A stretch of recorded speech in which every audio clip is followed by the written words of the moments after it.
चार सबसे बड़े मूर्ख। अकबर बीरबल की कहानी। अकबर बीरबल की अक्लमंदी की परीक्षा लेने के उद्देश्य से उसे विचित्र कार्य सौंपा करते थे। ऐसा कर उन्हें अति आनंद की प्राप्ति की होती है। एक दिन दरबार में राजकीय कार्यवाही के मध्य अचानक अकबर बीरबल से बोले, बीरबल, इस राज्य के चार सबसे बड़े मूर्खों को हमारे सामने हाजिर करो। हम तुम्हें 1 महीने का समय देते हैं, तुरंत इस काम में लग जाओ। अकबर का आदेश सुन बीरबल आश्चर्यचकित हुआ, किंतु वह था तो अकबर का मुलाजिम ही। उनका हर हुक्म बजाना उसका फर्ज था। वह तुरंत चार मूर्खों की तलाश में निकल पड़ा। 1 माह पूर्ण होने के उपरांत वह 2 व्यक्तियों के साथ अकबर के समक्ष उपस्थित हुआ।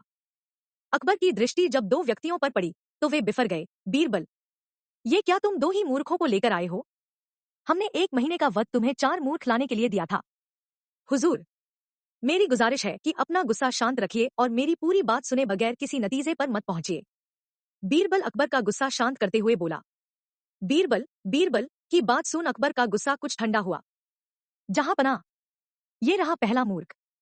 इसकी मूर्खता का वर्णन सुनेंगे तो आप भी सोचेंगे कि ऐसे लोग भी होते हैं इस दुनिया में। पहले व्यक्ति को आगे कर बीरबल बोला, बताओ, ऐसी क्या मूर्खता कर रहा था ये? अकबर ने पूछा। हुजूर, मैंने इस व्यक्ति को बैलगाड़ी पर बैठकर कहीं जाते हुए देखा। बैलगाड़ी चालक के अतिरिक्त बैलगाड़ी पर बैठा ये अकेला व्यक्ति ही था। इस पर भी इसने अपनी गठरी सिर पर लाद रखी थी। चकित होकर जब मैंने कारण पूछा तो ये कहने लगा कि गठरी बैलगाड़ी पर रख दूंगा तो बैल के ऊपर बोझ बढ़ जाएगा, इसलिए मैंने गठरी अपने सिर पर रख ली है। अब इसे मूर्खता नहीं कहेंगे तो क्या कहेंगे? पहले व्यक्ति की मूर्खता का किस्सा सुनकर अकबर के चेहरे पर मुस्कुराहट तैर गई। फिर बीरबल ने दूसरे व्यक्ति को आगे किया और बोला, जहांपनाह, ये आदमी तो इससे भी बड़ा मूर्ख है।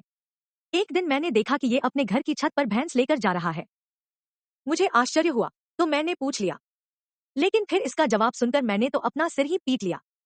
इसने बताया कि इसके घर की छत पर घास उगाई है, इसलिए ये भैंस को छत पर ले जाता है ताकि वह वहां घास खा सके। घास काटकर ये भैंस को लाकर खिला सकता है, लेकिन ये मूर्ख भैंस को ही छत पर ले जाता है। ऐसा मूर्ख कहीं देखा है आपने? हम वाकई इन दोनों की कारस्तानी बेवकूफाना है। अब बाकी के 2 मूर्खों को पेश करो। अकबर बोले, हुजूर, नजर उठाकर देखिए, तीसरा मूर्ख आपको सामने खड़ा दिखाई पड़ेगा। बीरबल बोला, कहाँ बीरबल? हमें तो यहाँ कोई तीसरा व्यक्ति दिखाई नहीं पड़ रहा। अकबर इधर उधर देखते हुए बोले, तीसरा मूर्ख मैं हूँ हुजूर। बीरबल सिर झुकाकर बोला, अब देखिए, मुझे पर कितने महत्वपूर्ण कार्यों की जिम्मेदारी है, लेकिन सब कुछ एक तरफ हटाकर मैं 1 महीने से मूर्खों को खोज रहा हूँ। ये मूर्खता नहीं तो और क्या है? बीरबल की बात सुनकर अकबर सोच में पड़ गए। फिर बोले, और चौथा मूर्ख कहाँ है बीरबल? गुस्ताखी माफ हुजूर, पर चौथे मूर्ख आप है। आप हिंदुस्तान के शहंशाह है। इतने बड़े साम्राज्य का भार आपके कंधों पर है। प्रजा के हित के जाने कितने कार्य आपको करवाने हैं, लेकिन उन सबको दरकिनार कर आप 1 महीने से मुझसे 4 मूर्खों की तलाश करवा रहे हैं। तो चौथे मूर्ख आप हुए ना? कहते हुए बीरबल ने अपने कान पकड़ लिए। बीरबल का जवाब सुनकर अकबर को अपनी गलती का एहसास हो गया कि बेफिजूल में उन्होंने अपना और बीरबल का काफी वक्त बर्बाद कर लिया है।